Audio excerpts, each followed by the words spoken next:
Assalamualaikum warahmatullahi wabarakatuh. Kembali lagi di acara podcast animasi Ajang Alumni dan Mahasiswa Berdiskusi. Kembali lagi bersama saya Joharatil di channel YouTube KMMD UNY. Ya, ini episode ketiga kita di animasi. Nah, kali ini kawan-kawan tahukah siapa yang kami undang? Beliau adalah seorang guru. Beliau adalah duta teknologi. Beliau adalah alumni dari Universitas Negeri Yogyakarta, program studi teknologi pembelajaran. Dan lebih kerennya lagi, beliau adalah awardee BPI. Dan yang paling keren lagi, ini yang paling keren sih, beliau adalah humas dari KMMD UNY. Siapakah dia? Beliau adalah Kak Yusuf. Silakan. Halo Kak. Bagaimana kabar ini Kak Yusuf? Alhamdulillah baik. Masya Allah, senang sekali bersama Kak Yusuf pada kali ini. Beliau adalah Kak Yusuf Swadikin, bisa dikatakan seorang guru yang visioner ya. Aduh, visioner.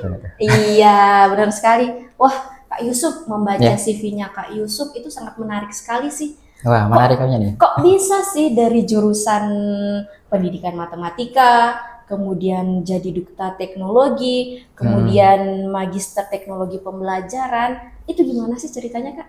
Oke, jadi matematika tiba-tiba ke teknologi gitu ya. Jadi sebenarnya memang banyak juga kadang yang suka bertanya itu gitu ya, dari S1 matematik terus S2 kok nyebrang ke teknologi, minatnya apa sih gitu. Jadi sebenarnya karena dulu bener-bener kayak kok ada satu problem di sekolah aku mengajar gitu ya, bener-bener kayak mayoritas guru-guru itu kebanyakan belum mengenal sama teknologi gitu ya, apalagi namanya di sekolah negeri gitu ya, itu banyak sekali guru-guru yang masih ya bisa dibilang awam terhadap teknologi itu sendiri. Nah itu akhirnya jadi kayak problem dan isu banget, ditambah sama kasus pandemi gitu kan. Pandemi COVID pada saat itu kayak nuntut, wah bingung banget gitu, maksudnya gimana cara ngajarin dengan kita di rumah tapi kalau kita nggak tahu teknologi.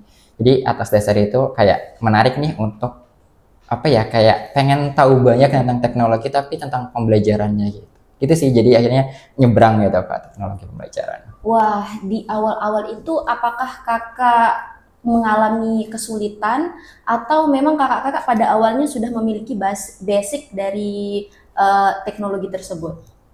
Sebenarnya sudah cukup kenal, tapi karena kegelisahan akan lingkungan sekitar yang banyak banget belum tahu itu gitu ya, terkait apalagi kalau dulu tuh kayak bingung juga sih, maksudnya kita nggak bisa asal tiba-tiba gunain teknologi mana aja gitu, mana aja dan tiba-tiba kayak udah nih kasih media ini gitu.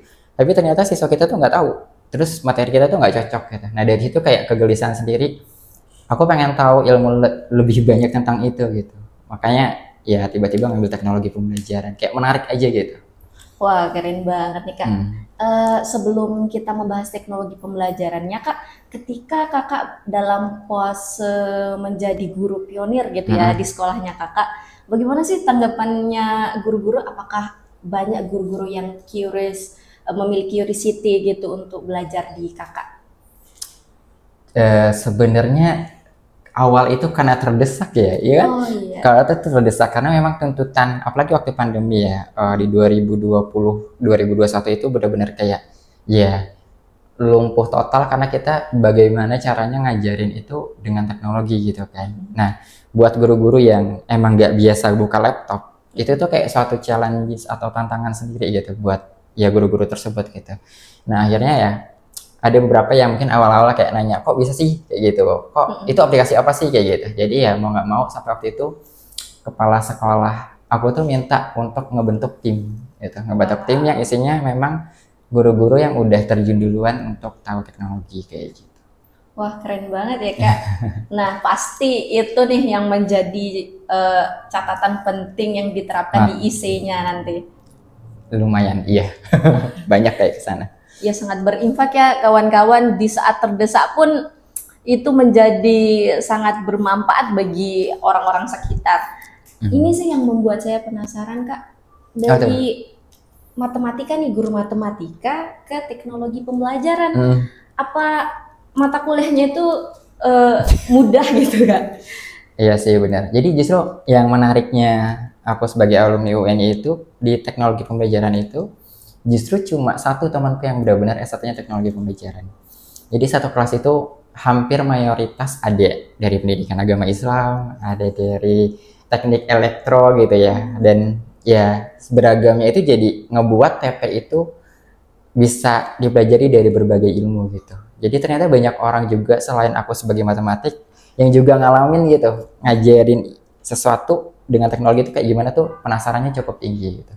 Jadi ya kayak awal-awal tuh wah ini menurut kita kan teknologi pembelajaran itu kayak ya udah komputer, laptop, media, tapi ternyata nggak cuma itu gitu. Dan itu yang akhirnya aku terbuka lebih jauh di kuliah S2. Wah, jadi dari teman-teman juga dari basic ya. Ya, betul banget. Nah, di situ apakah kakak pernah merasakan keputusasaan gitu, kok bisa-bisanya saya mengambil TP gitu dengan basic saya yang matematika? Iya.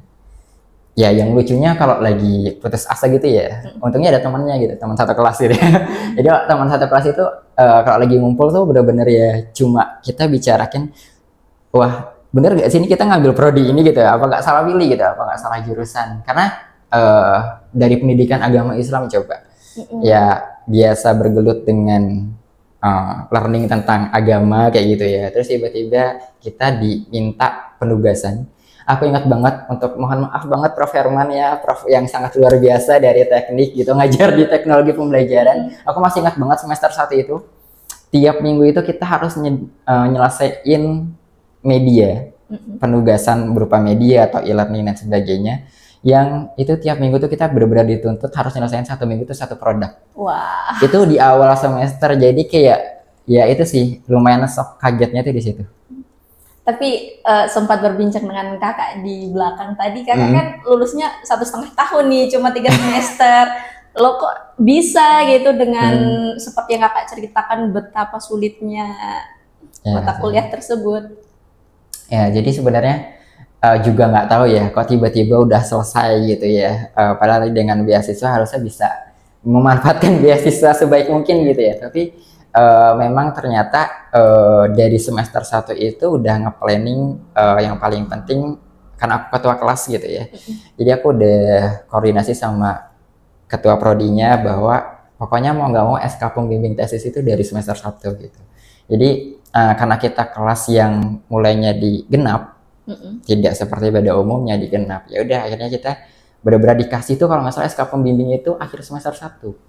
Jadi kita tuh udah benar-benar konsultasi bimbingan itu dari semester 1. Dan aku memang sengaja memilih mata kuliah di semester 3 itu cuma satu gitu, cuma satu mata kuliah, terus ya itu selesai barengan tesisku gitu. Wow, keren banget. Nih, coba kawan-kawan perhatikan, tadi kakaknya nyebutin ketua kelas, humas, guru, terus beliau juga sudah berkeluarga. Ya ampun, manajemen waktunya itu seperti apa sih, Kak? Ya, manajemen waktunya gimana ya? Jadi bisa dibilang aku tuh sama istri itu kan awal kuliah itu LDR ya. Wah. LDR maksudnya long distance banget. Jadi istriku di Jambi, terus aku di Jogja. Terus selama hubungan jarak jauh itu ya aku menikmati duniaku dengan KMMD gitu, dengan kelas aku, dan ya waktu itu masih ada kelurahan dari BPI itu sendiri gitu. Jadi aku bisa dibilang sebelum jam 8 pagi itu udah keluar kos, dan pulang lagi ke kos itu di atas jam 8 malam gitu. Jadi kayak kamar tuh tempat singgah doang gitu kan. Tapi ya aku cuma selalu berprinsip bahwa ketika aku lulus, aku bisa menghasilkan sesuatu tidak hanya di akademik. Itu sih yang jadi maksudnya bikin sampai sekarang, dan kenapa akhirnya aku bisa untuk ngejalanin itu semua gitu. Ya, tuh buat kawan-kawan ini kita harus belajar nih. Datang jam 8, pulang jam 8 lagi. Wow. Asal jangan nggak ketemu ibu kos ya. Wah. Ya, takut pindah kosan ya. Kosan ya. Nah, tadi kan padat banget tuh, Kak. Terus apa di masa-masa kepadatan itu dengan berorganisasi untuk membalancekannya dengan mata kuliah itu seperti apa sih Kak? Kan kadang kita sebagai mahasiswa nih, kita kadang fokusnya di organisasi. Terus nanti yang bagian kuliahnya kita kesampingkan, atau kita fokus ke samping kita ke akademik nih, nanti di organisasinya datang pulang datang gitu. Gimana nih Kak? Kalau itu tuh kayaknya sebenarnya tiap orang punya manajemen waktu sendiri ya. Tapi kalau dari sisi aku sendiri sampai sekarang gitu ya, sampai sekarang pun aku terapin, ya aku selalu punya not list gitu, punya list apa yang aku pengen lakukan gitu dari pagi sampai malam gitu. Makanya kalau ada misalnya ada teman-teman yang pengen ngajak main di waktu tertentu gitu, tiba-tiba aku udah punya schedule A, ya mau nggak mau aku tolak pada saat itu gitu. Terus nanti tiba-tiba ya aku bikin janji baru, dan itu janjinya itu aku note. Jadi dalam menjalani satu hari itu tuh aku udah punya apa yang mau aku lakukan gitu. Bahkan pernah banget zamannya KMMD gitu ya, aku pernah yang istilahnya tuh sampai malam, dan itu pun posisinya UAS gitu. Dan UAS di teknologi pembelajaran itu adalah produk. Jadi mengejar produk selesai dan mengejar tugas KMMD selesai, itu tuh paling hektik banget sih sebenarnya. Tapi ya mau nggak mau kan dua pekerjaan itu harus selesai ya. Jadi patokan alat ukurku adalah aku bisa berhasil ketika sesuatu yang dikerjakan selesai, dan ketika belum selesai ya berarti belum sukses gitu. Wow, tuh kawan-kawan, note list kawan-kawan. Jika kawan-kawan sudah pernah mencoba note list tapi dilanggar terus, tolong ayo kita harus mulai dari sini. Kita jika ingin kuliahnya cepat, berprestasi, quality time-nya pas, note list kawan-kawan. Yang penting jangan break banget ya. Ya breakdown, mental up gitu ya. Itu bahaya banget ya Bang. Ya, kami kan kalau sebagai Gen Z, wah. Gen Z nggak tuh? Kalau hektik sedikit di kepala itu kayaknya pengen tidur terus. Ya itu sih yang kami tidak bisa tangani kepada diri kami sendiri. Kayaknya mayoritas ya kawan-kawan. Mayoritas, bahkan aku alami juga kok. Maksudnya ya istilah sekarang burnout ya gitu. Jadi gimana kita nge-break tugas-tugas kita. Aku biasanya ngelakuin itu kadang ya keluar dengan motorku sendiri tanpa ditemani orang lain. Itu adalah salah satu cara untuk gimana aku bisa breakdown dari semua aktivitas. Pokoknya aku nggak mau diganggu sama teman-temanku, aku nggak mau diganggu sama aktivitasku. Ya udah, intinya jalan aja. Dan bahkan aku nggak tahu tiba-tiba sampai di mana gitu, di UNY gitu kan ya. Tiba sampai di jalan mana kayak gitu. Itu sih. Dan aku yakin di setiap orang itu punya fase burnout-nya sendiri-sendiri dan solving sendiri ya. Ya, yuk kawan-kawan harus menemukan nih bagaimana cara menangani burnout kawan-kawan sendiri. Jadi janganlah keceburnya kelamaan. Terlalu jauh ya, tenggelam dong. Tenggelam. Iya, waduh mantap sekali nih Kak. Nah di sini saya juga melihat bahwa Kakak juga mengikuti seminar internasional nih Kak. Iya. Waduh, ini gimana nih kok bisa sampai ke situ padahal ya seperti kita katakan tadi, full job dan segalanya full gitu di pikiran, bisa-bisanya memikirkan seminar internasional juga. Gitu ya, kepikiran kali ya. Kayak gini, alhamdulillahnya dapat beasiswa itu, gimana caranya kita bisa memanfaatkan beasiswa itu dengan baik gitu ya. Jangan sampai ketika kita lulus, kita tuh masih belum bisa merasakan opportunity atau kesempatan yang tidak diberikan oleh orang lain kepada kita. Jadi aku tuh udah nge-planning itu tuh dari semester 1 gitu. Jadi semester 1 itu setelahnya aku harus ngapain gitu. Kayak aku mau seminar di mana dan aku dengan artikel apa kayak gitu. Terus tesisku akan kemana, itu udah aku pikirkan dari semester 1 gitu. Maksudnya ya nggak pada saat organisasi ya, tapi di luar organisasi aku mau memikirkan itu gitu. Jadi nggak tahu tiba-tiba tuh kayak aku sampai sekarang beruntung punya teman-teman yang sampai sejauh ini support gitu ya. Artinya aku ada di circle orang-orang yang memacu aku untuk mau bergerak gitu. Kadang kan kita panas kebantu orang ya gitu. Kayak aku tuh ingat banget dulu aku submit bisa seminar internasional itu karena aku duduk bersama orang-orang yang udah seminar duluan gitu. Jadi ternyata dia udah seminar nih, mas aku nggak bisa kayak gitu. Jadi itu yang kadang ngebuat akhirnya kita tuh mau untuk terjun di situ gitu. Dan itu tuh alhamdulillah ketemu terus sampai di semester akhir lulus pun tiba-tiba ternyata udah semuanya terlaksana kayak gitu. Kemarin kakak ke Jepang ya? Alhamdulillah.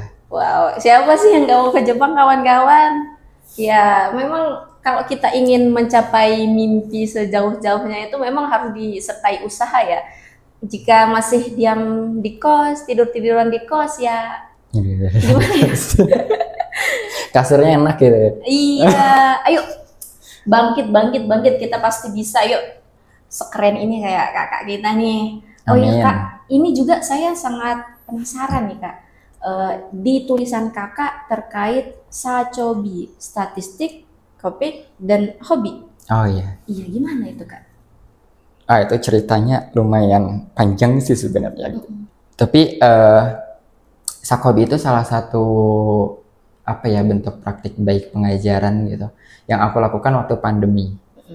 Aku nggak tahu kenapa itu alurnya bisa jadi best practice salah satu terbaik. Waktu itu aku unggah di Badan Penjaminan Mutu Pendidikan di Jogja kebetulan.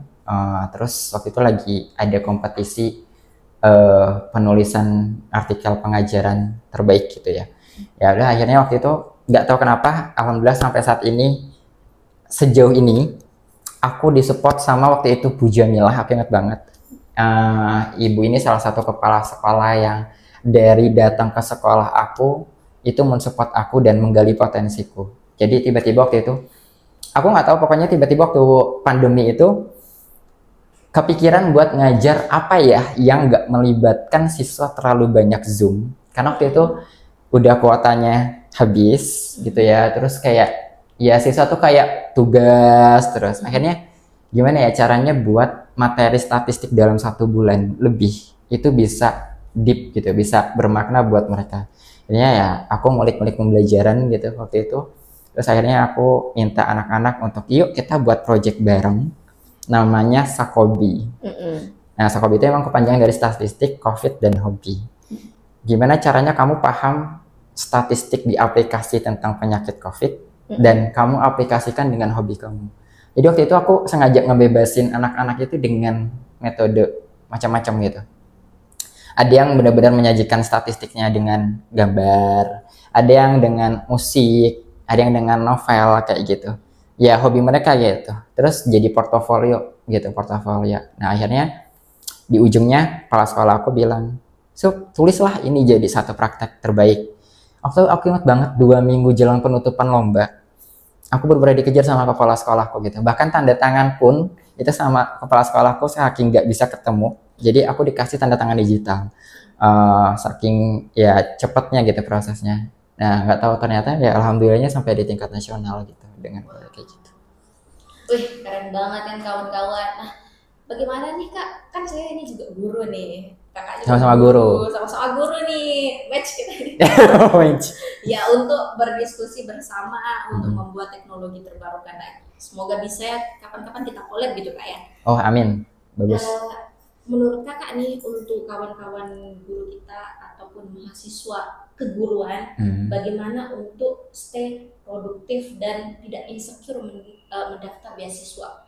Karena kan saya aja dulu, saya tuh kayak kalau sudah jadi guru ya udahlah, guru tinggal nunggu PPG, kemudian nanti tes CPNS atau P3K udah cukup lah gitu. Ya cukup ya. Gimana sih supaya mau belajar lagi gitu? Iya ya, pertanyaannya agak berat loh ya. Ya pertanyaan yang berat ini harus dijawab dengan berpikir juga. Oke. Jadi sebenarnya kalau bicara apa sih yang menarik aku buat teman-teman buat ikut beasiswa gitu ya, dan buat guru di luar sana gitu ya. Jadi sebenarnya kita semakin kesini sadar gak sih bahwa semakin banyak kebutuhan seorang guru harus di-upgrade gitu. Kuncinya cuma kalau kita cuma jadi guru aja yang ngajar setiap hari dan ya lingkupnya cuma di situ gitu. Ya kita ada di comfort zone kita sendiri gitu. Dan guru itu harus bergerak keluar supaya tahu bahwa ternyata banyak banget ilmu yang kita tuh masih belum bisa tahu gitu ya. Ya media, teknologi, terus bagaimana cara pengajaran buat apalagi matematik ya. Dan aku yakin semuanya pasti sepakat. Matematika itu adalah salah satu yang menakutkan. Dan ketika aku terjun menjadi guru, mindset itu yang ada di aku gitu. Gimana caranya aku masuk kelas, mindset siswa tuh udah gak ke situ. Dan ternyata itu tuh luar biasa dalamnya untuk dipelajari. Jadi itu kenapa aku pengen lanjut di S2 gitu. Dan jangan berpikir bahwa guru dengan S1 pun itu udah cukup gitu ya. Karena menurutku pendidikan tidak akan pernah selesai selama orang itu masih ada di dunia ini gitu. Karena pendidikan itu nggak cuma melulu tentang gelar, tapi bagaimana kita belajar dari orang lain, belajar dari lingkungan, karena ilmu itu bisa didapat dari banyak hal. Wow, mantep banget. Ini agak sedikit berat lagi nih Kak. Itu aduh, boleh selesai gak sih? ini yang membebani saya juga nih Kak. Misalnya semoga tidak membebani saya. Kan kakak ini guru SMA kan. Nah, ketika orang-orang berkata, oh kan sudah magister nih, kok jadi guru SMA, kenapa nggak jadi dosen? Jika gimana tuh Kak pendapat kakak dengan ya Allah tersebut? Ini pertanyaan paling berat sepanjang tadi ya Kak guys. Oke. Jadi antara guru dan dosen, ya Allah berat ya. Sebenarnya kalau bisa dibilang untuk tidak memilih dua-duanya itu tidak memilih, karena pilihan dua-duanya itu berat. Tujuannya mendidik, tujuannya membina, dan tujuannya membimbing. Yang kerjaan kita tuh sehari-hari sama makhluk hidup, bukan benda mati. Oke lah kalau kita kerja di kantor yang tujuannya laptop atau komputer, oke, gitu ya. Tapi ini yang kita sentuh adalah hati orang, hati anak-anak gitu ya. Jadi bebannya ada di sana gitu. Dan aku dari dulu dari mulai aku kuliah semester 1 pun gitu, aku sudah mendalami itu gitu ya, karena aku suka sama dunia anak-anak, sama dunia pendidikan gitu ya. Aku merasa bahwa masih banyak sekali isu atau problem di pendidikan yang perlu kita benahi gitu. Itulah kenapa aku kalau tidak terjun di pendidikan, aku nggak bisa nyelesain itu gitu. Jadi ya, aku ngambil S1 pendidikan dan aku sebagai guru, menurutku guru saat ini ya udah cukup untuk cinta aku ke anak-anak, bagaimana ya menyalurkan apa yang udah aku punya gitu ya. Dan ketika untuk jadi dosen pun, kalau ada tawaran pun gitu ya harus memikirkan lagi enggak sih, maksudnya akan ada dunia baru, akan ada challenge baru, dan itu perlu dari nol lagi gitu. Ya saya juga Kak, karena saya kan guru taman ke anak-anak gitu kan. Itu malah lebih berat harusnya Kak. Makanya aduh, apakah tetap terjun bersama anak-anak atau yang sudah lebih dewasa gitu. Tapi ya overall jadi guru taman kanak-kanak itu katanya kan paling masuk surganya paling duluan itu. Bener. Iya itu sih, itu sih. Jadi saya mau ke sana cuma nggak jadi karena saya nggak sanggup gitu. Iya sih Kak, karena kan kalau guru taman kanak-kanak itu kan dari awal itu ngajarin kayak baca surat Al-Fatihah, terus Masya Allah, membaca gitu dari perkenalan huruf A gitu. Merinding ya dengarnya ya. Kalau melihat itu jiwa-jiwa ini sangat-sangat meronta-ronta ingin tetap mengajar anak-anak. Amin. Ya tapi kalau ditawarkan jadi dosen, saya juga sepertinya akan berpikir ya. Soalnya seneng kan, kayak di darah saya ini kayaknya memang dilahirkan untuk menjadi guru gitu. Tapi ya nemuin anak-anak itu bisa bikin kita melupakan masalah gitu loh. Itu salah satu obat untuk kita keluar dari masalah yang kita punya hari itu. Kita ketemu anak itu jadi hilang gitu kan. Apakah kakak merasakan hal yang sama dengan saya ketika melihat siswa saya tersenyum itu kayak wah gitu. Itu banget sih, itu banget ya. Maksudnya itu salah satu indikator keberhasilan seorang guru ya. Jadi ya kamu bisa lihat guru masuk kelas anak-anaknya itu cemberut, berarti kamu tidak diinginkan gitu kan ya. Ya kalau masuk kelas udah diapresiasi sama anak-anak, berarti kamu diinginkan. Nah itu buat jadi ada di depan kelas seperti itu tuh susah gitu. Ya apalagi ketika mengajarkan khususnya tuh matematika, ketika hal-hal yang sulit dan kita anggap anak itu nggak bisa. Betul. Ternyata dia yang paling pertama menyelesaikannya. Wah sampai sini sih rasanya. Ya mengubah mindset dari suka ke cinta dan dekat itu susah. Itu nih poin menjadi guru itu. Perlu effort benar-benar. Nah ini Kak, terkait itu apa harapan kakak nih untuk anak-anak ke depannya, untuk murid-murid kakak tuh di masa depan sebagai generasi penerus? Wah, ini harapannya lumayan ya. Tapi sebenarnya gini, kalau harapan aku sekarang adalah dengan teknologi yang ada. Tahu nggak sih kalau isu sekarang itu beberapa negara balik lagi untuk mengajarkan anak-anak literasi kembali gitu dengan cara menulis sendiri gitu ya. Kalau istilahnya menulis lagi, membaca lagi gitu dengan memang benar-benar yang buku cetak terus dia nulis di buku tulis kayak Bapak Negara. Nah, artinya aku yakin semakin kesini ilmu kita makin banyak, globalisasi makin jauh, teknologi makin berkembang. Tapi percayalah bahwa pendidikan itu tidak akan pernah habis gitu masanya. Dia akan terus tetap berkembang sesuai zaman. Nah, tinggal bagaimana kita tuh bisa klop sama zamannya itu gitu. Kalau kita terus ada di zaman yang dulu, kita nggak bakal bisa berkembang untuk ada di zaman yang kita ikuti saat ini. Kita jadi orang yang terbawah, jadi orang yang terpinggirkan gitu. Tapi kalau kita minimal ngikut dulu dan kita mampu bertahan di fase itu, aku yakin itu akan jadi orang hebat untuk di selanjutnya gitu ya. Wow, keren banget kawan-kawan. Kita memiliki banyak insight baru nih dari Pak Guru kita. Wah, bayangkan nih. Ya memang benar sekali ya Kak, kalau sebenarnya belajar itu sepanjang hayat ya. Betul. Kita bisa belajar dari berbagai macam pun, kita bisa belajar dari murid kita bisa belajar dari kawan-kawan kita gitu. Meskipun nanti kiranya kita sudah magister dan tidak menjadi dosen, itu merupakan hal yang biasa saja sih sebenarnya Kak ya. Ya cuma stereotip masyarakat yang kadang memandang sebelah mata gitu. Dosen itu ada S2 gitu ya. Iya, S2. Sekarang malah S3 loh. Iya. Nanti S3 jadi guru lagi. Tapi sebenarnya itu panggilan hati juga. Panggilan hati, betul. Aku setuju sih. Iya, setiap orang memiliki kebahagiaannya sendiri gitu. Takaran bahagianya itu mungkin dengan hanya mengajarkan anak-anak itu sudah oke. Sudah oke ya, nggak apa-apa. Sudah tersalurkan gitu ya. Nah, untuk membungkam Ngomong apa nih? membungkam netizen gitu yang memaksa kita harus menjadi dosen nanti itu gimana ini Kak? Supaya nanti kawan-kawan yang sudah menjadi guru juga tidak merasa apa ya, habis ini aku akan jadi dosen gitu, aku dipaksa gitu. Supaya nanti pas kembali juga ya nggak apa-apa jadi guru. Ya kalau ada itu pun yang bertanya menawarkan ke aku bilang lagi, hidup itu pilihan kamu sendiri gitu. Mau kamu jadi apa itu adalah di pilihan kamu. Yang penting kamu bertanggung jawab. Ya kalau kamu percuma kamu jadi mengejar dosen karena pilihan orang lain dan akhirnya kamu tidak bertanggung jawab dan kamu tidak cinta sama pekerjaan itu, ya kamu tidak akan nikmati. Jadi nikmati apa yang kita kerjakan dan kerjakan apa yang dinikmati.